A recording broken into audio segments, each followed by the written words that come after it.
I'm going to show you 6 unique checkmate traps that happened in real games. So here is the first one. White starts a game with e4, black plays e5, white attacks the e5 pawn, black defends with knight c6, and here white plays c3, the Ponziani opening, preparing to play d4 in his next move, and here black plays knight to f6, and now white plays d4, attacking the center. While here black could play e into d4, but white in this case might end up playing e5, kicking black's knight over here. So that is why instead of capturing this pawn, black decided to capture the undefended e4 pawn over here. So black plays knight into e4, and here white plays d5, kicking the c6 knight, knight goes to e7, and now white captures on e5 with his knight, and here black decides to play knight g6. The idea is, since the knight was sitting here and was blocking the queen's and the bishop's path, he wanted to get out of their way. So black plays knight to g6, and now white plays bishop d3, attacking this e4 knight over here. So here it looks like that white is ready to exchange knights. So if black takes this knight, then white will take this knight over here, and both of them would be equal in material.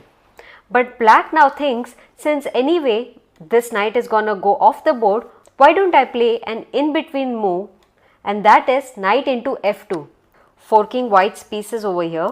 But here white, instead of capturing this knight over here, plays a very surprising move, and that is bishop into g6. Black gets extremely shocked here. Why white is sacrificing his queen over here? Well, he thinks for a while but doesn't understand white's reason for sacrificing the queen, and that is why he takes on d1. So knight into d1, but capturing the queen over here was a big blunder because white will now start a mating attack against black's king. How? Well, the first move is bishop into f7 check, king moves to e7, the only square.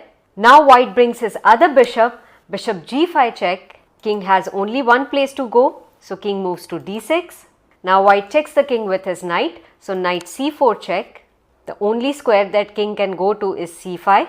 And now here, instead of getting greedy and capturing this black queen over here, white decides to finish off black's game by playing knight b to a3. Since black king is so out in the open, this knight move took away even this square from the king and also gave protection to this knight. And here black is completely lost and tries to somehow save his game by capturing this free bishop over here and saving his queen. So he plays queen into g5, but that move finishes off black's game in just one move, and that is b4 checkmate. Let's look at the second game. White starts a game with e4, black plays e5, white attacks the e5 pawn, black defends with knight c6. Now here white plays bishop c4, and this is the Italian game, and here black plays knight to f6, attacking this e4 pawn over here. And now here, instead of playing the standard d3 or knight c3 move which could have protected this pawn over here, white plays a very interesting move, and that is knight to g5, attacking this weak f7 pawn over here along with his bishop. Black now plays d5 to block this attack, and here white takes the pawn with his pawn, attacking this knight over here, and now the knight moves to d4. And now here, since white wants to revive his attack on the f7 pawn, therefore he decides to play d6. And here, instead of focusing on protecting this pawn, black just decides to ignore this pawn completely and plays queen into d6, allowing white to fork black's pieces. And now white plays knight into f7, and now black moves his queen to c6, forking white's g2 pawn as well as this bishop over here. Now ideally the best move for white here would have been kingside castling, but white gets greedy and decides to capture the rook on the h8 square. So he plays knight into h8, black captures the pawn on g2 with an attack on this rook, rook moves to f1, queen comes to e4 and gives check to the king. Notice how this square is covered by black's queen as well as black's knight. So getting white's queen here to block the check would actually end up losing material for white. So that is why Without any giving a second thought, white plays bishop e2, blocking this check. But that move was a horrible blunder because black then finished this game with knight f3, a beautiful smothered checkmate. Enjoying this video? Then do like this video and subscribe to my channel. Now let's quickly look at the third game. White starts with e4, black plays e5, knight f3, knight c6, pretty standard moves. White here now play knight to c3, the 3 knights opening, and here black plays g6, preparing to fianchetto his dark squared bishop on this diagonal. And white here now decides to open up the center by playing d4. Black captures this pawn and now knight moves to d5. Black fianchettos his bishop and white gets his dark squared bishop out on the g5 square, attacking the queen. And notice how both of these white's pieces are controlling this key f6 square over here. And here black decides to block this attack with a normal looking move, knight g2 e7. But this move that black just played is a disaster. A better move would have been blocking this attack with this knight and not with this knight. And the reason is this knight is still helping black to control this important square which the white pieces are aiming at. But now blocking this attack with this knight weakens this square of which white takes immediately advantage of. So white starts the attack with a sacrifice. He first plays knight into d4. Notice the only protector of this knight is this queen, while this knight is attacked by two of black's pieces. So black happily takes this knight with his bishop, and now white goes bold in the game and makes another sacrifice with queen into d4. Black happily accepts the sacrifice with his knight without realizing that he will be now crushed to death in this game. White now attacks the king with knight f6 check. King moves to f8, the only square, and now bishop h6 ends the game for black. Let's look at another amazing game. White starts with e4 and here black plays e6, the French defense. White plays d4 taking control of the center and black attacks the center with d5. White plays knight to c3, providing defense to this pawn, and here black captures the e4 pawn. White captures back with his knight and black now plays knight to d7. The idea is that after black develops this knight on this square, if the white knight captures on the g6 square, then he would not have to get his queen out to capture here. So that is why he is playing knight d7 first, to make sure that in case of an exchange of pieces on this square, this knight can jump on this f6 square. White plays knight to f3, a normal developing move, and now black plays knight g to f6, expecting that white will exchange pieces on this square. But here white doesn't go for an exchange of piece but rather plays knight f to g5, a very interesting move, attacking this weak f7 pawn over here. Black doesn't panic and plays bishop to e7, preparing to quickly castle on the king side. And here white shocks black with knight into f7, sacrificing his knight. Since the queen is trapped over here and is under attack, black is forced to take this knight with his king. And now the other knight jumps to the g5 square, attacking this king as well as this weak pawn over here. If the king goes to a8 square, then knight into e6 will simply win black's queen. If the king goes on f8 square, then knight into e6 will fork black's pieces, winning black's queen again.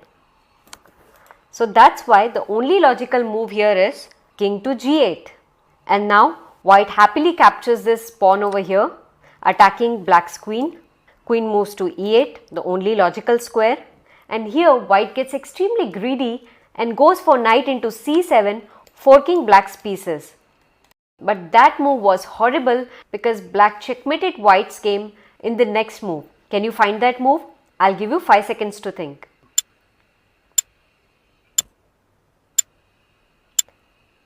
Yes, you are right. Bishop b4 is a checkmate. There is a double attack on this white king from both of these black's pieces and white cannot defend this check. So bishop b4 led to a checkmate. Now let's look at an interesting game.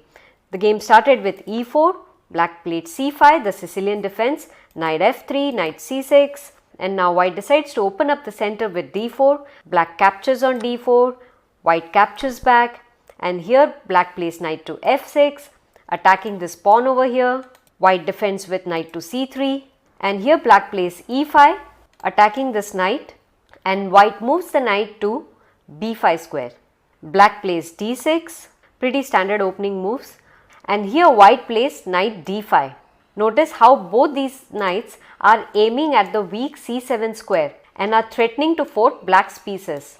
Black doesn't want to lose material, so that is why he captures the d5 knight. White captures back with his pawn, attacking this knight over here.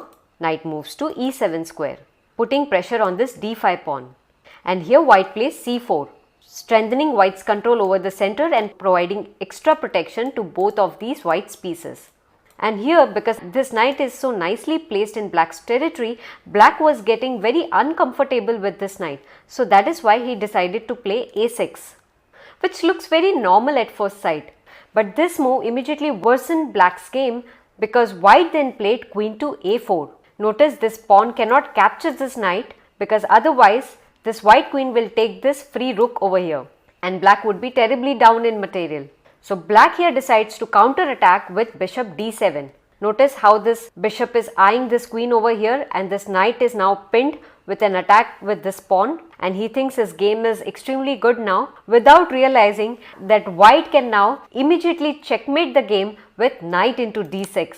It's a small. Here comes the last game. White starts the game with e4, e5, knight f3, and here black plays d6, which is the Philidor defense. And white now plays d4, opening up the center, and instead of capturing here, black decides to play f5, which is the Philidor counter gambit. And here white plays bishop c4, preparing to castle his king before opening up the center. And black here goes bold and decides to open up the center with e into d4. White takes e into f5, and now because the king is wide open over here, black checks the king with queen e7.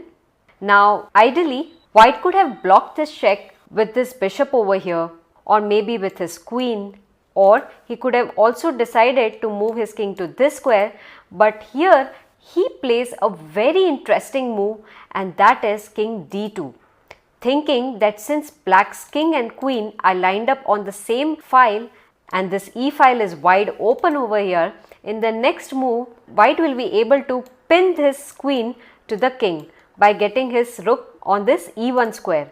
So that is why white decided to move his king to the d2 square. And here black plays g6, allowing white to get his rook on this open e file. White gets very happy. He immediately plays rook e1, pinning black's queen to the black's king. But that move was a blunder because since white's king is open over here, he can now be easily attacked with all of these black's pieces. So black starts the attack with bishop h6 check, king moves to d3, the only square. Now he gets his other bishop out, bishop into f5 check. Now if white tries to block this check with rook e4, then queen into e4 would be a checkmate. That is why the only other move available for white is to capture this pawn. So king captures the d4 pawn, black checks again with bishop g7. Notice how these bishops are beautifully cutting off white's king's escape squares. So here the only square that the king can now go to is the d5 square, and now c6 leads to checkmate of the game. And now here is the question of the day for you. It is black's turn in the game, and black can checkmate this game in just 2 moves. Can you find those moves? Let me know your answers in the comments box, and I'll see you in the next video. Until then, keep learning, keep practicing.